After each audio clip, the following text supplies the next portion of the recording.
Hello friends, Italian style grill chicken చేసుకుందామా? దానికి కావాల్సిన ingredients: chicken, pepper powder, salt, Italian seasoning, chilli flakes, oregano, ginger garlic paste, vinegar, green chilli sauce.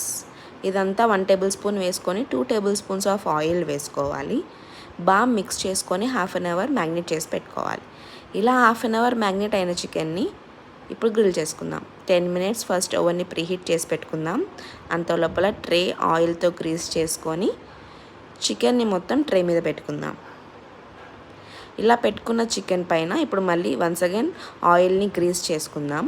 అలా చేసుకుంటే chicken మనకి dry అవ్వకుండా జ్యూసీగా ఉంటుంది. ఇలా ఆయిల్ అంతా గ్రీస్ చేసుకున్న తర్వాత ఇప్పుడు మళ్ళీ ఓవెన్ని 180 డిగ్రీస్లో హాఫ్ అన్ అవర్ ఈ చికెన్ని గ్రిల్ చేసుకుందాం. Let's go. ఇలా చికెన్ పెట్టేసి హాఫ్ అన్ అవర్ ఇప్పుడు గ్రిల్కి పెట్టేద్దాం. హాఫ్ అన్ అవర్ గ్రిల్ అయిన తర్వాత మన chicken is ready for eating. Juicy Italian style grill chicken is ready. Please subscribe and follow my channel. Thank you.